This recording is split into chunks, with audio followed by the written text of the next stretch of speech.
और लवकुश यादव जी कह रहे कि मानो भाई आप धीरेन्द्र कृष्ण शास्त्री के बारे में आप क्या जानते हैं, वह कैसे आदमी है, कैसे शक्ति है। लवकुश यादव जी अभी धीरेन्द्र शास्त्री पर और भी कुछ वीडियो आज भी एक शाम को पब्लिश किया है मैंने, और भी लाऊंगा वीडियो।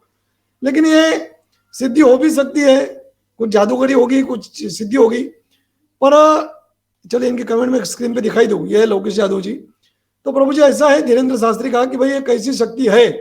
तो देखिए सिद्धि होना, शक्ति होना, इससे ये नहीं कि वो पूरी तरह सही हो गए। अगर एक ब्रह्मज्ञानी संत की वो निंदा कर रहे हैं तो वो पूर्णतः गलत ही है, उनके पूरे दोषी है। अब एक सिद्धि की अगर बात निकली है तो ऐसे कई जादूगर है जो मन की बात जान लेते हैं। इस पर भी मैंने एक डेढ़ महीने पहले एक वीडियो पब्लिश किया था जिसमें गुरुदेव ने बताया है कि ये सिद्धियां किस प्रकार की होती है। वो मैंने बागेश्वर धाम अपने शक्तिपुत्र वगैरह जो भी है, जो गुरुदेव को भी चैलेंज करते हैं शक्तिपुत्र, उन पर एक वीडियो मैंने बनाया था और उसमें गुरुदेव का सत्संग मैंने दिया हुआ है।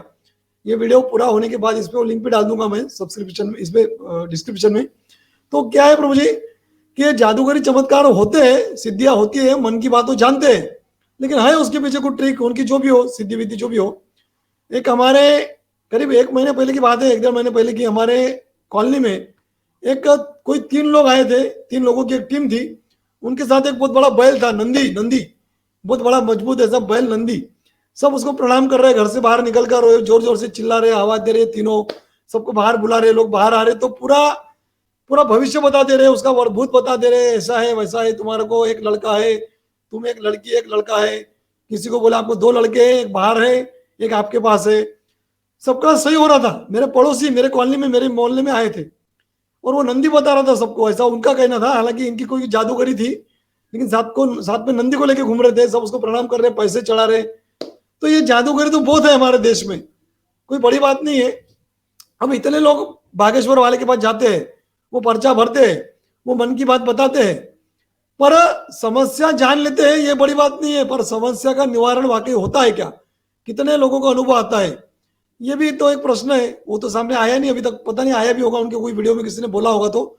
और अगर होता भी है तो भी बड़ी बात नहीं है, यदि ब्रह्म ज्ञान से वे दूर है और एक ब्रह्मज्ञानी संत का इस तरह अगर वो अनादर कर रहे हैं, उनके दरबार में अगर उनका अपमान किया जा रहा है, उनका अनादर किया जा रहा है, तो उनको धिक्कार है। वो उस पत्रकार को नहीं रोक रहे, और खुद भी जब मीडिया के सवाल का जवाब देते हुए उन्होंने भी अप्रत्यक्ष रूप से बापूजी की निंदा ही की थी कि भाई जो जेल में होते हैं वो संत ही नहीं, संतों को और होते, वो और लोग होते हैं, वो संत नहीं होते। इस तरीके से उन्होंने कहा था, इस प्रकार कहा था। तो प्रभु जी, लवकुश यादव जी, क्या उनकी शक्ति की हम चर्चा करें और क्या उनके चमत्कारों को देखें।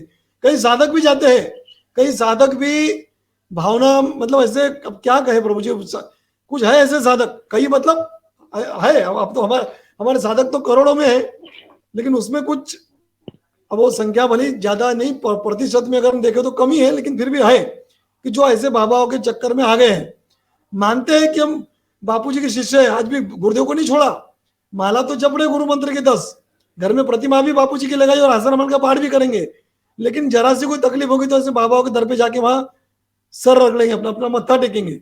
ऐसे है, पता है मेरे को भी, ऐसे मेरे जानकारी में भी कुछ है।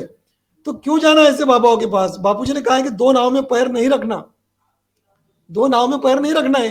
ये गुरुदेव के कई सत्संग में और गुरुदेव ने जो जीवन जिया, गुरुदेव ने जो अपना अवतार लेके जो हमको सब कुछ सिखाया, कैसे उन्होंने अपने गुरुदेव की सेवा की, कैसे उनकी आज्ञा में रहे, और कैसे उनकी डांट पड़ी गुरुदेव की, दादा गुरु की गुरुदेव को, ये भी उन्होंने हमको शिक्षा देने के लिए सब जीवन लीला किया है। तो उनसे हम कब सीखेंगे, क्यों हम 2 नाव में पैर रखते हैं। मैं नाम नहीं लूंगा किसी का, लेकिन हमारे अमरावती में भी ऐसे मैंने देखा। अभी अभी कुछ दिन पहले उनके घर पे मिलने गए तो एक बाबा के चक्कर में आए हुए हैं। बाबा मतलब वो गलत नहीं है, वो तो बापू जी को भी मानते हैं, लेकिन क्या मतलब है, आप उनके दिए हुए मंत्र जपने लग गए, घर पे उनके दिए हुए मंत्र लिखने लग गए, उनके यहाँ जाकर सेवा करने लग गए, वहां पे भंडारे में अर्पण देने लग गए, वहां पे रोटियां बेलने लग गए। लेकिन बापू जी का जब सत्संग कोई होता है, बापू जी के आश्रम द्वारा, समिति द्वारा जब कोई आयोजन होता है, वहां आने का आपको फुर्सत नहीं है, वहां आने का आपको समय नहीं मिल रहा है, क्योंकि आप उस बाबा के पीछे पड़े हो और बोलते हो कि बापूजी ने हमको वहां भेजा है, बापूजी ने हमको प्रेरणा दी है। ये कैसी प्रेरणा।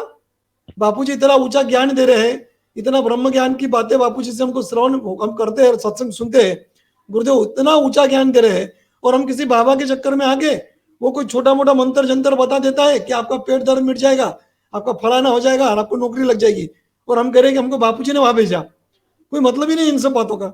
ये मैंने भी खुद देखा है ऐसे लोगों को, ऐसे साधकों को जो बोलते कि हम बापू जी के शिष्य तो है, वो बताते कि देखो गुरु गीता में लिखा है कि जो गुरु मंत्र का त्याग करता है, जो गुरुदेव का त्याग करता है, वो नरकों में जाता है। गुरु गीता की बात वो हमको बताते हैं, तो हम भला गुरुदेव को क्यों छोड़ेंगे? लेकिन जाते हैं ऐसे बाबा के चक्कर में, तो कोई जरूरत ही नहीं है। सम्मान सब संतों का होना चाहिए, लेकिन जादूगरों का और फर्जी बाबाओं के पीछे जाने की कोई जरूरत ही नहीं है। संतों का सम्मान बस, वो भी सम्मान, समर्पण नहीं। समर्पण और सम्मान में बहुत अंतर है। आप समर्पण ही वहां कर रहे हो,